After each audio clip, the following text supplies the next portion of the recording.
that you're welcome to Real Time Forum today. I have with me the man of God, Pastor Rich in Obeng. He's the founder of Glory Intercontinental Church. He's also a petrochemical engineer. He is a counselor, an advisor, and we'd like to say welcome, Papa. Thank you very much. Okay, so today we are going to talk about ideas being your tools for development. So idea at the tool for your development. Daddy, what would you say an idea is? All right, thank you very much, moderator. And it's a great pleasure and honor to be with you on this platform to talk about ideas. In fact, to begin with, I would like to say that when we talk about the concept of idea, as you earlier stated, that idea is a tool for development. Globally, we realize that from the 19th century, even the 18th century to the 19th century, we've seen countries that actually develop through ideas. Most countries like the United States, like the United Kingdoms, Germany, all these countries, they developed because a man had an idea, and those ideas, when they were put to use, those ideas became a means by which those countries developed. So the question you asked me, what an idea? To me, I would say that an idea is a catalyst for development. I would say that an idea is an engine for expansion. Idea is an engine that ensures that success become real. In other words, idea can be seen like a crude oil, that when it is mined and put to use, it brings about what? Success, or it brings about solution to mankind's problem. So I see that life is all about ideas. Wow. Yes, please. That's very powerful. That's so powerful. So, man of God, how would you say ideas can be cultivated? How would you say, as an individual growing up, when should you say this idea is a good idea that I should focus or probably nurture it to become something? What would you say? How would you go about that? All right, thank you very much once again. And I love that part where you said that, how do you cultivate idea? Yeah. It's very, very important. And even when you read scripture is actually in line with the concept of idea. The Bible says that, for there is this treasure in an earthen vessel, that the excellency of power may be of God, but not of men. There is this treasure. So that treasure that we are talking about here is an idea that is in men. But then, just like treasures like gold, like crude oil, when these crude oil are in the ground or in the earth, they are seem to be useless to ordinary man. But then when this crude oil is being taken up, or when this crude oil are mined, or when gold is mined, and after that they are refined, it becomes useful. So idea, when you are looking at the chronology of idea development, or how idea can be cultivated, first of all, we have to look at how is an idea developed in the mind. Or, in other words, we can say, how is an idea formed in the mind? That's the first one. Secondly, we are going to consider how is an idea incubated in the mind. Then, yes, I will look at that idea that has been incubated. How can it be retrieved or mined? So when the idea is mined, the next one is, how can it be refined to bring about benefit to mankind? Man of God, I love it. Yeah, is that how you can have it in your mind? Yes. Then you would incubate it. Yes. Then you can mine it. Yes. And then you refine it. Okay. When you refine it, it becomes useful. It's just looking at it from the perspective of crude oil. Okay. So crude oil is first formed in the earth. Yeah. In the earth crust. Yeah. They are formed and stored in the reservoir or in rocks. So now the process of crude being formed, it goes through series of heat and pressure. When it goes through this series of heat and pressure, it is formed. When it is formed, it gets stored or it gets accumulated in reservoirs. That's what we are calling incubation. So we are seeing, first of all, the crude oil being formed, being stored in the reservoirs, and that's what we call idea incubation. Then from there, it doesn't stay there, because when crude oil is in the earth, it doesn't benefit anyone. So what do? We have to mine the crude oil. Now, when the fact that the crude oil has been mined does not mean it is useful, because nobody sells crude oil to the consumers. What do? They refine the crude oil to get things like petrol, things like gas oil, things like LPG. And you use the LPG in your house and you're excited. This is how ideas are. So 1, how ideas are formed in the human mind. 2, how the ideas are incubated. 3, how the ideas are retrieved. And when the ideas are retrieved, how they can be refined so that they can serve societal benefits. So, man of God, at that point, would you say that relevance come after it has gotten to the society? Yes. So, how relevant should an idea be? That's a very wonderful question. So it's a global debate. For instance, there are series of people, they are pragmatic thinkers, and most of these people, pragmatism actually started in the US in the 18th and 19th century, thereabouts. Okay, so a pragmatics actually believe that ideas are meant to solve problems. When ideas don't solve problems, those ideas are not relevant. So a relevant idea must solve a problem. It's just like this. A crude oil that does not serve the benefits of society is not a good crude oil. So ideas that are relevant are ideas that solve societal problems. So these guys treat ideas like tools, because they see that for you to be able to develop, for you to be able to do anything, you need a tool. And that tool for development and expansion are ideas. So in the United States, they don't joke with ideas at all. They are more concerned about how the ideas can be utilized, how the ideas can be put to work for societal benefits. Okay. Yes, please. So thank you once again. You're learning a lot. I have to find out an idea, then incubate it, hopefully mine it. But man on board, you see, within a day, there are numerous thoughts that come into an individual head. So how can one person see a ton of ideas and decide or settle on this particular idea? So as an entrepreneur, how would you say, how should I see an idea coming to me or me forming an idea? That's a very wonderful one. But quite unfortunately, entrepreneurs are not concerned about how ideas are formed. Okay. It's just like businessmen. No businessman will think about how is crude oil formed in the earth. It is a scientist who is more concerned about, how is crude oil formed in the earth? Now that the crude oil is formed, okay, how do we mine it? Okay. So a scientist is thinking about that. A businessman or an entrepreneur is looking at that idea that is in your mind. Let us brainstorm and get it. Once we get it, let us refine it and use it for benefit. Because once an idea solves a problem, money follows. So a businessman is looking at the aspect of how the ideas be utilized for profit making. An entrepreneur is also looking at how to refine the idea. So an entrepreneur is looking at how can the idea be refined. A businessman is looking at, okay, with all your refinery, how do we make money out of it? So there is a way an entrepreneur sees an idea, there is a way a businessman sees an idea, and there is a way me as a globalist or me as a leader, there is a way I see an idea. I see an idea from the roots. Number one, how can the ideas be formed in people? Because, previously we were meant to think that, ideas can be formed in only selected few their brains.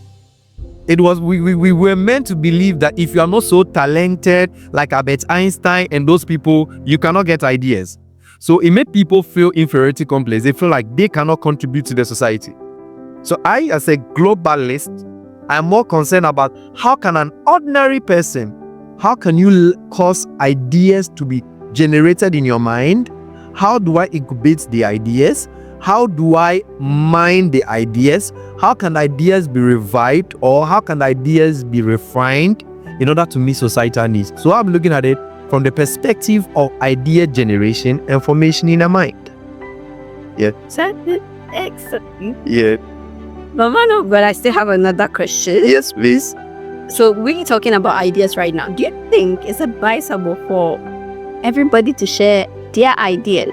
Because now, from how I am understanding what you're saying, the miners are usually the entrepreneurs and that's the businessmen. Yes. So do you always have to communicate your ideas with miners or people that are into the idea, or you have to mine it yourself? Because you also set up at a point that you should also be able to mine it. So when should you involve someone into your idea? When should you decide for this particular time, this idea has to still be although being incubated, but you are learning your individual process of mining it yourself? That's a very good question, but quite unfortunately, you would, when it comes to this, in fact, a lot of people have stolen people's ideas. Yeah. Ideas like crude oil, it can be stolen. When it is stolen, the person can refine it in years to come. When you see, you're like, wow, doesn't mean that this idea came from me. Yes. So you must be very careful about who you are sharing your idea with, and you can also do it all. Number one, do you know how you can set up? Maybe probably in another meeting, we'll talk about how to prepare the mind to be able to generate ideas. Maybe on another section. Yes, please. I'll go very detailed. Yeah. In fact, the gospel truth is I've written a book. Excellent. On this topic. Yeah. So at an appropriate time, when I have the platform, or when you give me the platform, I'm going to talk to people about this book. It's a very good book, and I believe you guys just watch out. Our man of God is also an author. I didn't say that earlier, Ian, but we have a ton of books from him. So just grab any of this book and read. Man of God, please continue. So you will need mentorship. Yeah. It's very important, because you will need mentorship so that you will know when to communicate your ideas to people that are ready to help you. Because if you don't take care, you might communicate your ideas, a novel idea, a very good idea, just that you have not known how to refine it. They pick it up, refine it, and use it in a way that you'll be surprised. I have a whole process about the refinery process. There is a whole refinery process about ideas.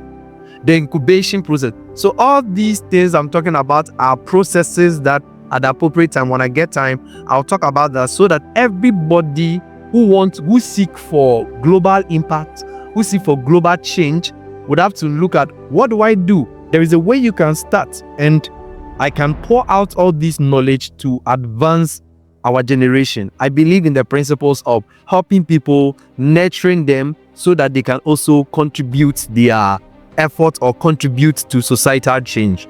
That's excellent. That is excellent. Man of God, I would like to also ask, we would definitely have a different session where you take us through the process of testing the ideas and incubating them. But there are a couple of people that might have some ideas right now. How would you advise on idea sorting right now? And how would you advise them to schedule more attention to, say, this idea? So dividing ideas, because as you said, ideas have to be beneficial to the society, has to be beneficial to you yourself, and hopefully should even be able to bring income into your home. Now, how can I differentiate this idea from that idea, since one might not benefit and the other can benefit? That's very important. So, very good. So, we are looking at relevance of ideas. Yeah.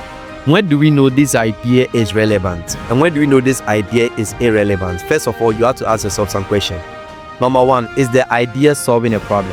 Is it solving a problem? Okay. Number two, the problem is solving. Is it solving a societal problem? Is it solving your problem? So you have to look at, one, what is the idea solving a problem? Two, what kind of problem is the idea solving? Number three, you have to look at the timeline of the idea. A typical example, years back, an idea of electric car would have been useless to the world. Why? Because it was not timely, yet it was good. So idea of going into electric car in our dispensation, it is timely. Why? Because we are in the season of climate change. We are looking at green economy. We are looking at how to preserve and conserve the universe. So within this time, this idea is very relevant. Another example, when we moved into online meetings, why? Because there was pandemic. So the idea of online meeting became relevant. Why? Because at that point in time, there was pandemic. So it was an idea of going online. But previously you go online and nobody was interested. But now the time has presented it that if you go online, people are ready to watch because nobody's going outside. So that idea was timely.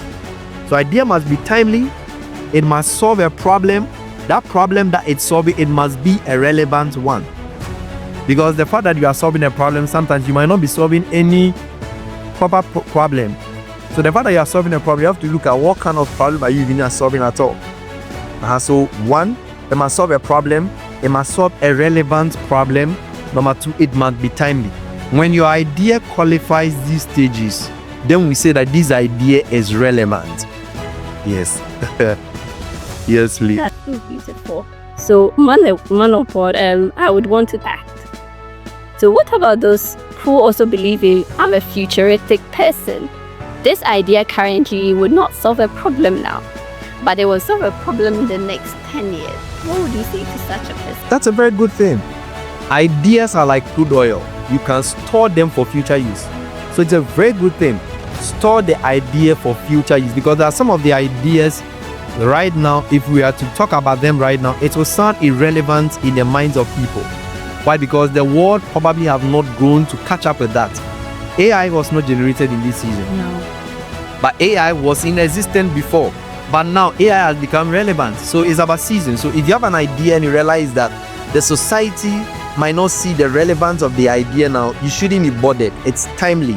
Just wait. At the right time, your idea will speak. And when the ideas speak, you will cash out. So I always want to say this.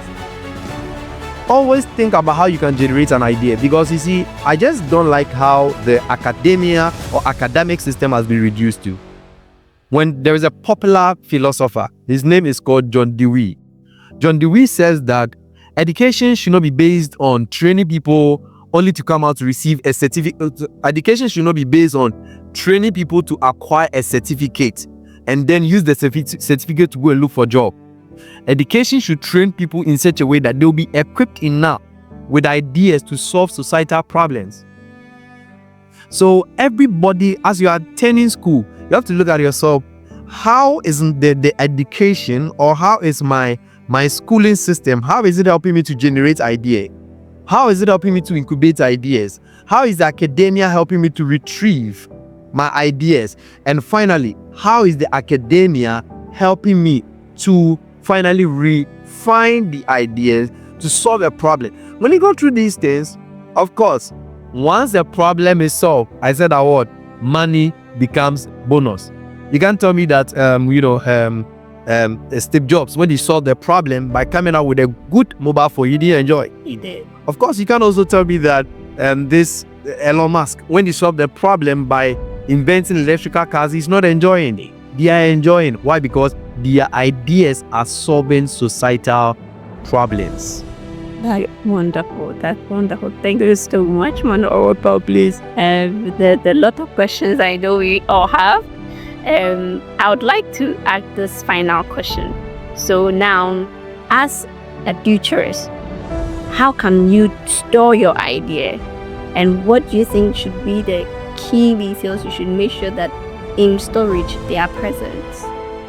That's very important. So the easier way, so now the idea has already been retrieved. So you are looking at the storage one. The idea has been generated in the mind. The idea has been incubated. That means it has formed patterns within the mind, and it has been conceived in the subconscious and the conscious mind. Yeah. Then from there, we are looking at a stage of 1. It has been what? Retrieved. Yeah. Or it has been mined. Then 3, it has been refined.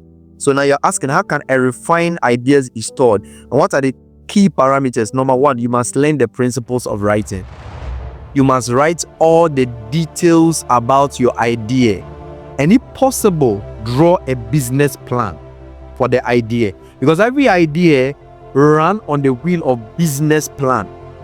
Because that idea, if it doesn't have a channel through which it will meet the needs of the people, though the idea may be good, but if there are no right systems there to guide the ideas, the usefulness of the idea does not become more potent.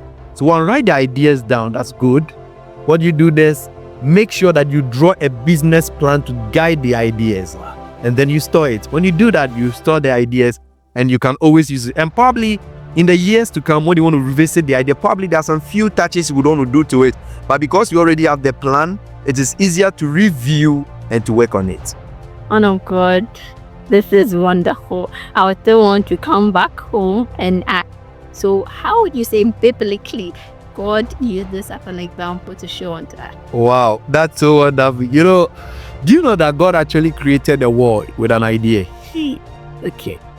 Okay, so now, the Bible said in the book of Genesis chapter 1 verse 26.